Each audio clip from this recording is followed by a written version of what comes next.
Merci d'avoir regardé La Nation du divorce. Sur cette chaîne, nous parlons des mariages et du divorce. Bonjour, je m'appelle Ed Kadosh et le sujet d'aujourd'hui est le processus de rédaction d'une motion appelée découverte. Avant de commencer, je dois vous donner un avertissement.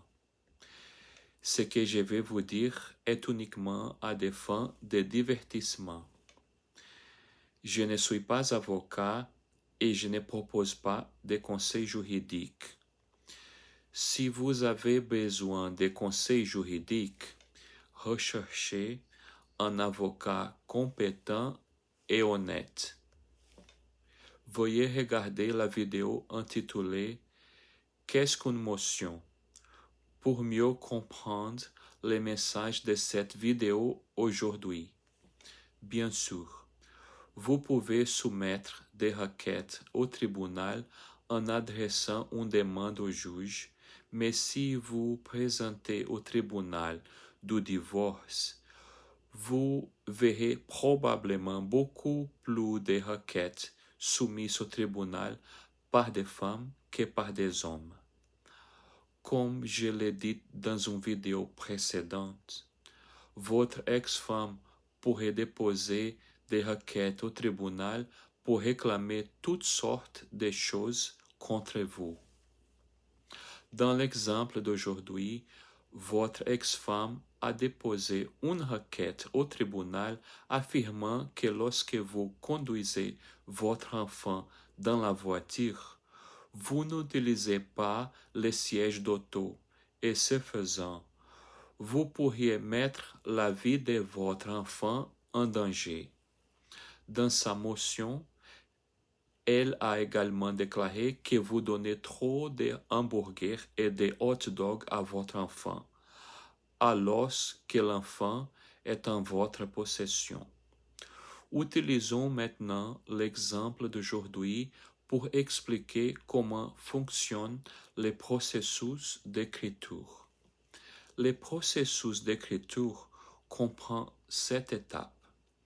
L'étape numéro 1 s'appelle la découverte et je vais maintenant discuter de cette première étape cruciale avec vous. Pour préparer vos réponses à la requête de votre ex-femme, vous devrez lire attentivement sa requête et découvrir toutes ses allégations contre vous. Faites une liste de toutes ces réclamations contre vous et faites une autre liste avec toutes vos réponses pour chacune de ces réclamations. Découvrez s'il a des preuves pour étayer ces affirmations. De plus, de quelles preuves disposez-vous qui peuvent être utilisées contre ces preuves et ou ces affirmations? Avez-vous des documents, des photos ou des vidéos qui pourraient être utilisés contre vous? Et toi, avez-vous des documents qui pourraient être utilisés pour votre défense? Et les témoins? Avez-vous des témoins ou des experts qui pourraient témoigner contre vous? Avez-vous un témoin qui pourrait contredire son témoignage ou qui pourrait témoigner contre ses affirmations? Quelles sont les lois applicables et la jurisprudence? Quels sont les statuts, règlements et décisions de justice? Quels sont les principes juridiques établis qui régissent votre cas? Faites une liste de toutes les lois qui soutiennent ces affirmations et faites une autre liste de toutes les lois qui soutiennent vos défenses. S'il n'a aucune loi pour étayer ces affirmations ou s'il ne peut pas prouver que vous avez enfreint une loi qui peut exister ou non, cela signifie que vous avez peut-être gagné la bataille juridique. Mais ne célébrons pas encore. Il existe quelque chose qui s'appelle l'intérêt supérieur de l'enfant. il s'agit d'un principe qui relève du pouvoir discrétionnaire du juge. En d'autres termes, même si vous n'avez enfin aucune loi existante, le juge peut conclure que vous n'agissez pas dans l'intérêt supérieur de l'enfant et décider de vous punir de toutes sortes de sanctions, d'amendes, de frais juridiques et même de sanctions.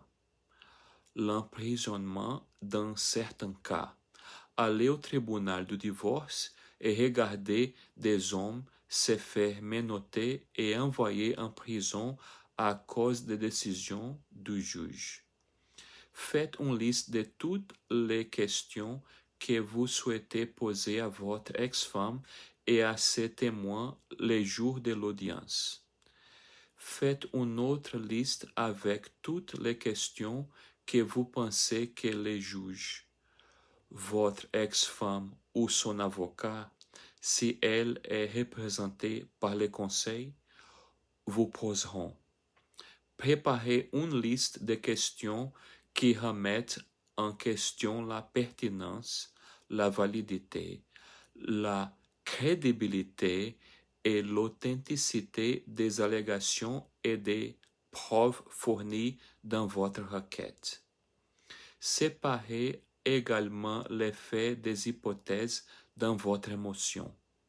Le processus de découverte consiste à découvrir et à collecter des informations. Dans la prochaine vidéo, je parlerai de la prochaine étape du processus d'écriture appelée planification. Prenez très au sérieux la requête de votre ex-femme contre vous, car votre avenir financier et celui de votre relation avec votre enfant sont en jeu.